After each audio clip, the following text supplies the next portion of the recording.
पश्चिम Asia में तनाव लगातार बढ़ता जा रहा है। हाल ही में हमास नेता इस्माइल हानिया की मौत के बाद हिजबुल्लाह और इजराइल के बीच टकराव तेज हो गया है। हिजबुल्लाह ने दावा किया है कि उसने दक्षिणी लेबनान से इजराइल की ओर लगभग 50 रॉकेट दागे हैं। वहीं इजरायली मीडिया द्वारा जारी की गई वीडियो में इजराइल की आयरन डोम रक्षा प्रणाली को क्षेत्र में सक्रिय होते हुए दिखाया गया है।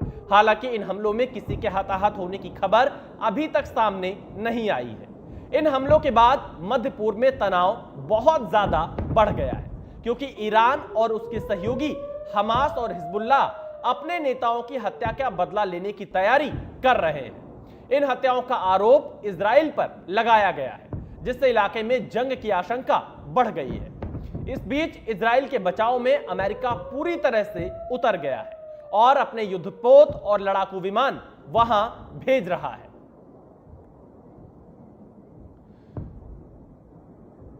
तो देखिए किस तरह से पश्चिम एशिया में लगातार तनाव बढ़ता जा रहा है। और इसी खबर पर और ज्यादा जानकारी के लिए हमारे सहयोगी जो कि सीनियर एडिटर हैं फॉरेन अफेयर्स के उमाशंकर सिंह इस वक्त जुड़ चुके हैं। उमाशंकर, कैसे हालात अभी देखे जाएं, जिस तरह से ईरान में जो मौत हुई है हनिया की, उसके बाद से ये तनाव बहुत ज्यादा बढ़ता जा रहा है।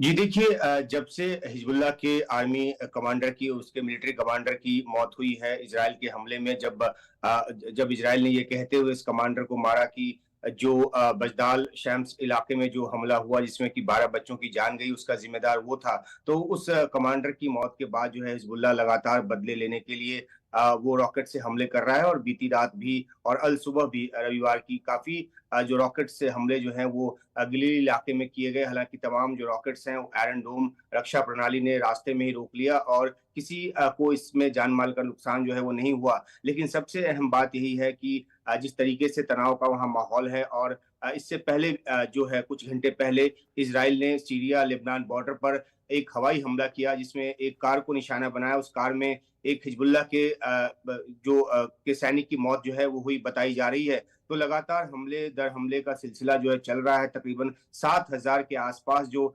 हमलों का आदान प्रदान है इजराइल और हिजबुल्लाह के बीच वो हो चुका है। लेकिन बदली हुई परिस्थिति में जहां इजराइल पर ईरान के हमले का भी खतरा है, अमेरिका जो है वो न सिर्फ भूमध्य सागर में अपने युद्धपोतों को तैनात कर रहा है, बल्कि वो मिडिल ईस्ट में अपने सैनिकों की सुरक्षा के लिए भी जो नए लड़ाकू विमान है वो भेज रहा है। वहां पर जो एंटी मिसाइल जो इक्विपमेंट्स है वो ज्यादा मजबूती से वहां पर तैनात कर रहा है, ताकि जो तकरीबन 57,000 जो अमेरिकी फोर्स जो कि मिडिल ईस्ट के अलग अलग देशों में रहते हैं उनकी सुरक्षा सुनिश्चित की जा सके। क्योंकि ईरान ने न सिर्फ इजराइल को धमकी दी है, बल्कि साथ ही ये भी कहा है कि जो हमला हुआ हानिये पे, जिसमें मौत हुई हानिये की, उसके लिए कसूरवार अमेरिका भी है और वो भी उस पाप का भागीदार है।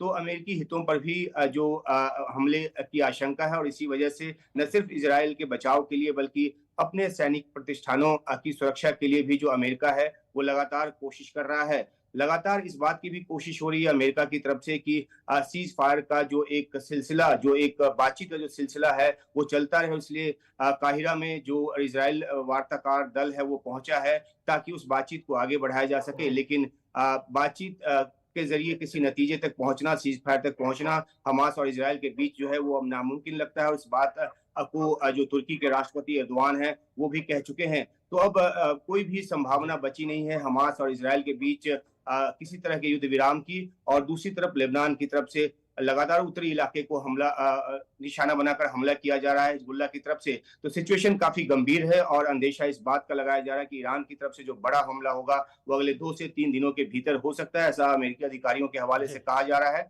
तो चारों तरफ से इजराइल पर हमले की आशंका और उस बीच बचाव की जो कोशिश भी है, सुरक्षा की जो कोशिश जो है वो भी की जा रही है। बहुत धन्यवाद उमाशंकर पूरी जानकारी के लिए। तो उमाशंकर सिंह ने बताया कि किस तरह के हालात अभी पश्चिम एशिया में बने हुए हैं।